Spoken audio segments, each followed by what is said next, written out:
Rocket बनी economy अब Jinping के निशाने पर। चीन कौन सी नई साजिश रच रहा है, आज सबसे पहले इसके बारे में आपको बताऊंगा। इस वक्त दुनिया के बड़े बड़े नेताओं की जो हालत है ना, वो आपको देखनी चाहिए कि ट्रंप की अमेरिका में चीछा लेदर हो रही है। अपना बिल पास करवाने में ट्रंप को पसीने छूट गए भाई। जो ट्रंप लेकर आए थे, हटाइए इसको, विजुअल चलाइए। अपना जो ट्रंप बिल लेकर आए थे भाई साहब, बिग ब्यूटीफुल बिल, वो पास नहीं करा पा रहे हैं ट्रंप। शी जिनपिंग के बारे में हमने आपको कल ही बताया था कि जिनपिंग तो सीन से ही गायब है। पाकिस्तान का हाल तो सब जानते हैं। वहां पब्लिक असीम मुनीर शहबाज शरीफ को धोने में जुटी है, गालियां दे रही है, और इन सब के बीच नरेंद्र मोदी और भारत ही हैं जिनका जलवा दिख रहा है। इकोनॉमी रॉकेट बनी हुई है, भारत की सेना का जलवा दुनिया देख रही है, तारीफ कर रही है कि गजब फोड़ दिए ये लोग पाकिस्तान को, और भारत की लीडरशिप की चमक भी दुनिया देख रही है। क्योंकि इसी दुनिया में ट्रंप जैसे नेता हैं जो अवार्ड लेने के लिए भाग रहे हैं, खुद कहते हैं कि मुझे अवार्ड दे दो। दूसरी तरफ नरेंद्र मोदी हैं जो अवार्ड के पीछे नहीं भागते, अवार्ड मोदी के पीछे भागता है। आप यह भी देखिए कि पाकिस्तान ट्रंप को नोबेल दिलाने में लगा है, लेकिन अगर सम्मान किसी को मिल रहा है तो वो नरेंद्र मोदी है। पिछले 1 महीने में नरेंद्र मोदी को 2 देश अपना सबसे बड़ा सम्मान दे चुके हैं। पहले साइप्रस का सर्वोच्च सम्मान मिला, आज घाना का सर्वोच्च सम्मान नरेंद्र मोदी को मिल गया। घाना से आज जो तस्वीरें आई हैं उसे देखकर ट्रंप, जिनपिंग, मुनीर सब चिढ़ गए होंगे। खासतौर पर चीन के लिए बहुत बड़ा झटका है, क्योंकि पीएम मोदी को सिर्फ अवार्ड नहीं मिल रहा, भारत के साथ बड़ी बड़ी डील कर रहा है घाना, और यह वो डील है जो चीन की सारी रणनीति को धराशायी करेगा। यही वजह है कि चीन इतना चिढ़ा हुआ है कि भारत के खिलाफ नई साजिश करने में जुट गया है। चीन की यह नई साजिश क्या है, यह आज आपको बताऊंगा। साथ ही बताऊंगा कि इधर मोदी विदेश दौरे पर हैं, उधर पाकिस्तान में क्या हड़कंप मच गया है, वहां बम पे बम कैसे फूट रहे हैं। पाकिस्तान हाफिज सईद, मसूद अजहर जैसे आतंकियों को पाल तो रहा है, लेकिन वही आतंकी अब पाकिस्तान की कब्र खोदने में जुट गए हैं क्या, यह सब बताऊंगा। लेकिन प्रधानमंत्री नरेंद्र मोदी ने अफ्रीका जाकर कैसे भारत का और सनातन का डंका बजा दिया है, उसकी एक झलक देखिए पहले।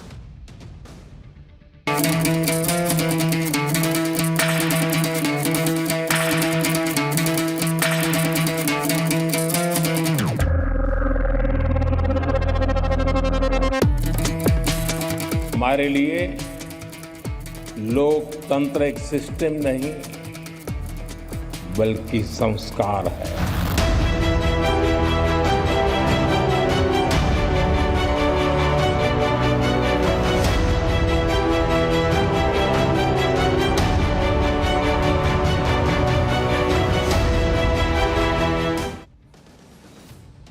जब भारत से हजारों किलोमीटर दूर अफ्रीका जैसी जगहों पर भारत की जय जय होती है, सनातन की जय जय होती है, तो ये तस्वीरें हर भारतीय को गर्व से भर देती है। सनातन का डंका कैसे अफ्रीका के देशों में बज रहा है, वो सब तो आज आपको दिखाऊंगा ही। लेकिन पहले आज की सबसे खास तस्वीरें देख लीजिए, जिसकी चर्चा हर जगह हो रही है। घाना ने आज पीएम मोदी को अपना सर्वोच्च सम्मान order of the star of घाना दिया है। घाना के राष्ट्रपति ने पीएम मोदी को यह सम्मान दिया, देखिए। और वो मेडल जो है, वो सम्मान जो है, वो नरेंद्र मोदी के गले में तो है, लेकिन बॉस ये देश का सम्मान है। आप नरेंद्र मोदी का विरोध भी करते हो, पसंद ना भी करते हो, लेकिन बॉस ये देश का रुतबा बढ़ रहा है।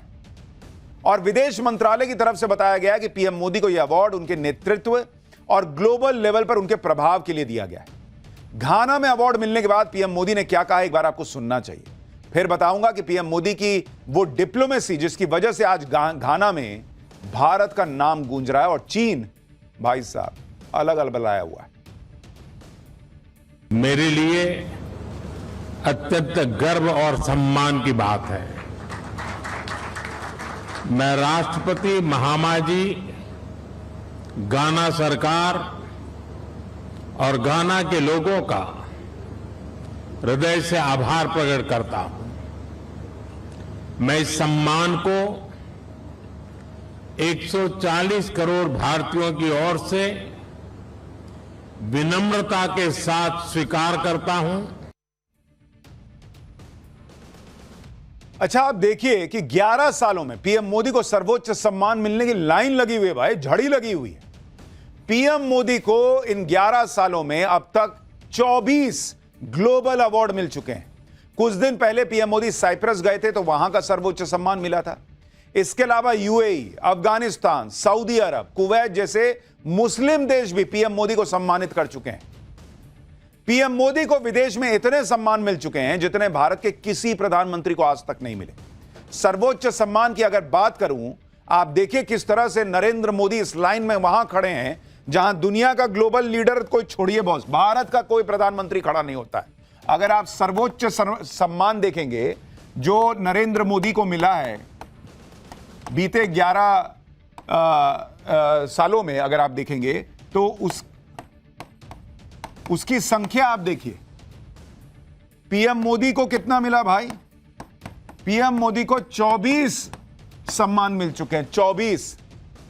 अगर आप नेहरू साहब को देखेंगे, जवाहरलाल नेहरू को, उनको कितने मिले थे? 2, मात्र 2। इंदिरा गांधी को कितने मिले? इंदिरा गांधी को 2। और मनमोहन सिंह, एक और प्रधानमंत्री, इनको कितने मिले?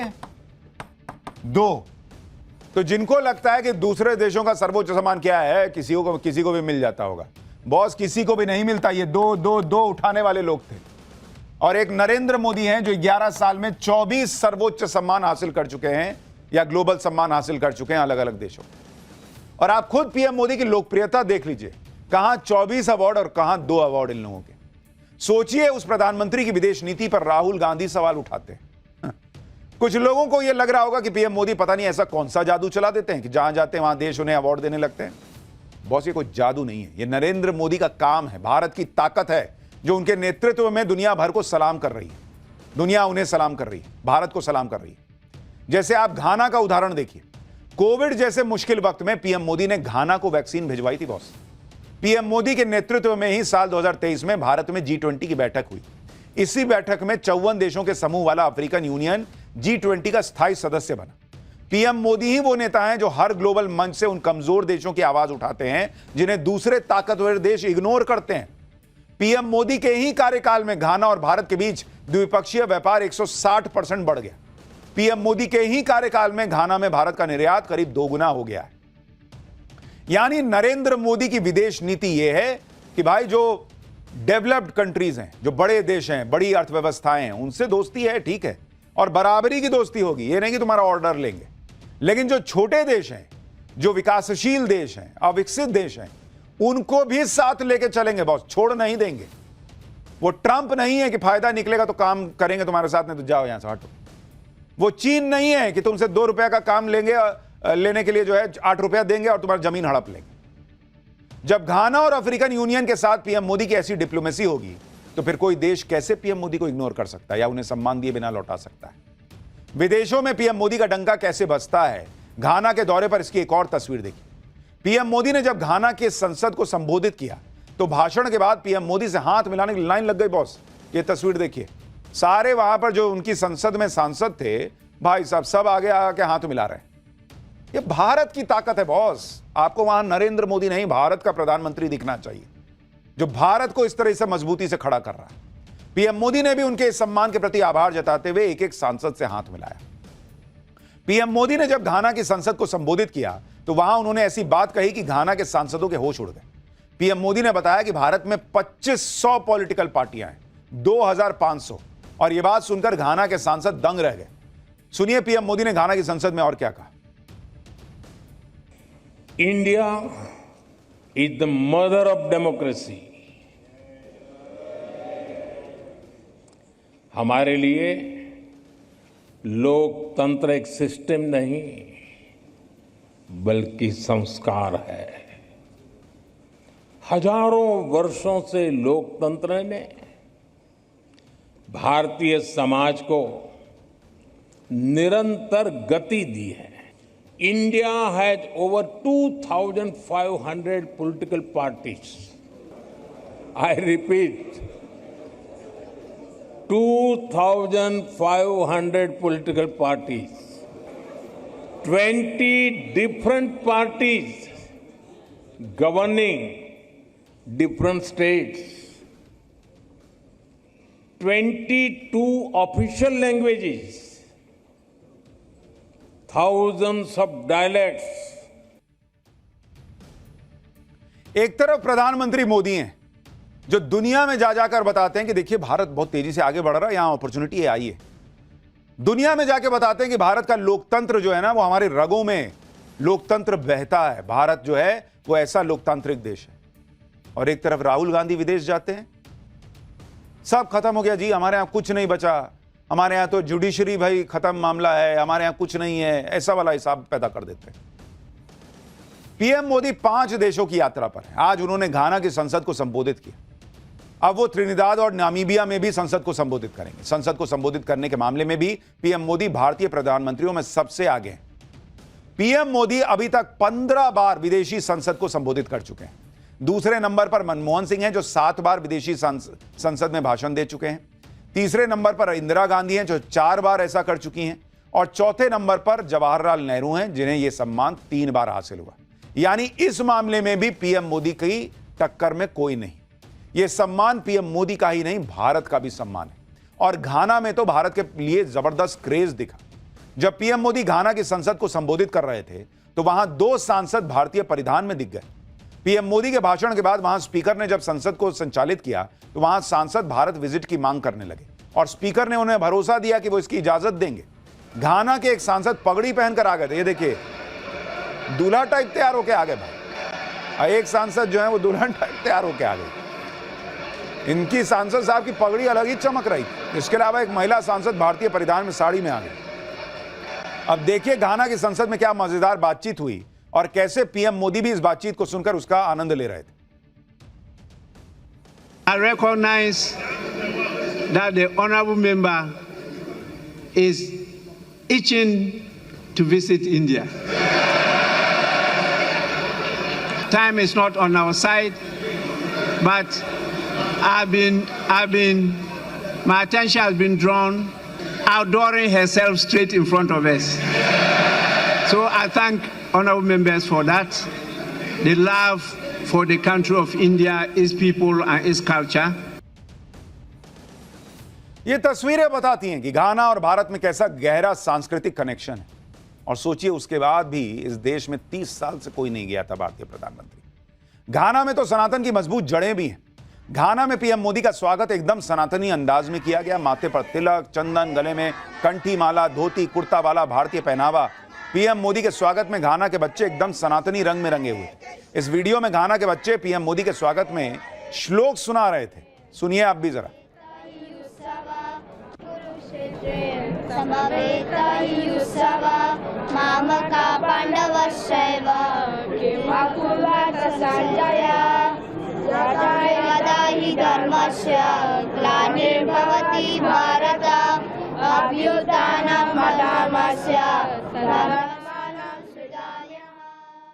ये तस्वीरें तो घाना की हैं, लेकिन दूसरे अफ्रीकी देशों में भी अब सनातन की गूंज है। अफ्रीकी देश कीनिया का ये वीडियो देखिए। सड़कों पर हरे रामा हरे कृष्णा गाती टोलियां मिल जाएंगी, झूमते गाते लोग मिल जाएंगे। कीनिया का ही एक और वीडियो देखिए। राजधानी नैरोबी में पार्क में बैठकी लगाकर भजन गाए जा रहे हैं। पार्क में आए लोग भी उसमें शरीक हो रहे हैं, उसका आनंद ले रहे हैं। अफ्रीकी देश तंजानिया की तस्वीर देखिए, जो आपको अपने घर के आसपास के मंदिर का एहसास करा देगी। इस वीडियो में तंजानिया के अफ्रीका हिंदू कम्युनिटी के लोग शिव मंदिर बनाकर वहां पूजा कर रहे हैं। छोटे छोटे अफ्रीकी बच्चे आरती करते दिख रहे हैं। दक्षिण अफ्रीका के डरबन का ये एक वीडियो बताया जा रहा है, ये वाला। यहां हवन चल रहा है। इस आयोजन में कितनी तादाद में लोग जुटे हैं आप देखिए। अभी तक अमेरिका और यूरोप के देशों से आई ऐसी तस्वीरें ही सबका ध्यान खींचती थी, लेकिन अफ्रीकी देशों में भी हिंदू धर्म के प्रति क्रेज बढ़ रहा है, जो भारतीय संस्कृति और सनातन की सॉफ्ट पावर है। सबसे कमाल की बात है कि यहां सनातन की बात कर लीजिए, भारत में हिंदू धर्म की बात कर लीजिए, तो आप कम्युनल करार दिए जाने लगते हैं और दुनिया में सनातन का डंका बज रहा है। घाना में सनातन का डंका तो बज ही रहा है। इसके अलावा वहां पीएम मोदी ने जो किया उससे चीन परेशान हो गया। भारत ने जो डिजिटल पेमेंट का इंफ्रास्ट्रक्चर खड़ा किया है उसकी चर्चा अब घाना तक हो रही है, यूपीआई की। जल्दी ही भारत की टेक्नोलॉजी का फायदा घाना को भी मिलेगा। घाना में भी भारत यूपीआई को पुश कर रहा है। भारत डिजिटल पेमेंट में के क्षेत्र में घाना के साथ टेक्नोलॉजी साझा करेगा। अभी 7 देशों में भारत का यूपीआई चल रहा है। यह वही डिजिटल पेमेंट का इंफ्रास्ट्रक्चर है जिसे लेकर भारत में पीएम मोदी का यह कहकर मजाक उड़ाया गया था कि गांव मोहल्ले में ठेले वाले डिजिटल पेमेंट करेंगे जी। इसके अलावा भारत और घाना के बीच कई अहम समझौते भी हुए। इसमें सांस्कृतिक मूल्यों के आदान प्रदान पर समझौता हुआ, ट्रेडिशनल मेडिसिन के क्षेत्र में ट्रेनिंग और रिसर्च पर समझौता हुआ। इसके अलावा घाना से critical minerals, defence, maritime security और एनर्जी, इन सब पर समझौता हुआ है। पीएम मोदी ने बताया कि घाना में क्रिटिकल मिनरल्स की इस पर बात हुई है और क्रिटिकल मिनरल्स की माइनिंग के लिए भारतीय कंपनियां सहयोग करेंगी। अभी नई टेक्नोलॉजी के लिए जरूरी क्रिटिकल मिनरल्स पर चीन का वर्चस्व है। साथ ही भारत घाना को वैक्सीन हब बनाने में मदद करेगा। 5 सालों में द्विपक्षीय व्यापार को दोगुना करने पर जोर दिया गया है। यानी जो चीन सोच रहा था कि अरे हम रेयर अर्थ पकड़ के बैठे रहेंगे, क्रिटिकल मिनरल्स किसी को नहीं देंगे, वहां काम शुरू हो गया बॉस, कि कैसे खेला करना है। आप यह भी समझिए कि रणनीति के तौर पर घाना भारत के लिए बहुत इंपॉर्टेंट है, क्योंकि अफ्रीका में चीन भी अपना प्रभुत्व बढ़ाने में लगा है। भारत चीन को टक्कर देते हुए अफ्रीकी देशों को कर्ज देने के मामले में दूसरे नंबर पर है। भारत अफ्रीका के लिए एक प्रमुख डिफेंस सप्लायर देश के रूप में भी उभर रहा है। अफ्रीकी संघ भारत का चौथा सबसे बड़ा व्यापारिक साझेदार है। 2030 तक अफ्रीका देशों तक निर्यात को दोगुना करने का टारगेट भी है। इधर पीएम मोदी अपनी कूटनीति को आगे बढ़ा रहे हैं, उधर भारत की बढ़ती ताकत चीन को चुभने लगी। चीन ने पहले रेयर अर्थ मटेरियल के निर्यात पर रोक लगाकर भारत की ग्रोथ को झटका देने का प्रयास किया। अब चीन की नई साजिश सामने आई है। भारत ग्लोबल मैन्युफैक्चरिंग का हब ना बने, मेक इन इंडिया मुहिम कामयाब ना हो जाए और ज्यादा, इसके लिए चीन ने पूरी ताकत झोंक दी है। खबर है कि चीन ने भारत में काम कर रहे सैकड़ों चीनी इंजीनियर्स और टेक्नीशियंस को वापस चीन बुला लिया है। ये सारे चाइनीज इंजीनियर और टेक्नीशियन भारत में आईफोन बनाने वाली कंपनी फॉक्सकॉन के लिए काम कर रहे थे। इससे आईफोन के प्रोडक्शन पर सीधा असर पड़ेगा। चीन की इस हरकत का मकसद साफ है कि वो भारत की फैक्ट्री में प्रोडक्शन की रफ्तार रोककर दुनिया की नजर में यह साबित करना चाहता है कि सप्लाई चेन के मामले में भारत भरोसेमंद पार्टनर नहीं। फॉक्सकॉन से 300 से ज्यादा चीनी इंजीनियर्स लौट चुके हैं। सिर्फ मैन पावर ही नहीं, चीन ने ऐसे मशीनों की सप्लाई में भी देरी करना शुरू कर दिया है जो भारत में मैन्युफैक्चरिंग के लिए इंपॉर्टेंट है। दरअसल अभी भी भारत के कई उद्योगों में इस्तेमाल होने वाली भारी और मॉडर्न मशीनरी चीन से आती है और चीन अड़ंगा लगाता है तो हिंदुस्तानी फैक्ट्रीज में प्रोडक्शन पर सीधा इंपैक्ट पड़ सकता है। चीन तेजी से बढ़ते भारत की टांग खींचने में लगा हुआ है, लेकिन भारत ने भी चीन पर ऐसा पलटवार किया कि चीन तड़प उठेगा। अगले दलाई लामा को चुने जाने के मुद्दे पर भारत ने साफ कह दिया कि जो स्थापित व्यवस्था है उसी के मुताबिक उत्तराधिकारी चुना जाएगा। केंद्रीय मंत्री किरण रिजिजू ने साफ कहा कि तिब्बती बौद्ध धर्म के लीडर को ही उत्तराधिकारी चुनने का हक है, इसके अलावा किसी को अधिकार नहीं है। कल ही तिब्बती बौद्ध धर्म के सबसे बड़े आध्यात्मिक गुरु दलाई लामा ने कहा था कि अगले दलाई लामा को चुने जाने में चीन की कोई भूमिका नहीं होगी। यह बात चीन को मंजूर नहीं है। चीन चाहता कि अगला दलाई लामा वही बनाए और चीन इसे इजाजत दे, लेकिन भारत ने भी क्लियर कर दिया कि तुम चीन बैठो साइड में, दलाई लामा जो कह रहे हैं उसको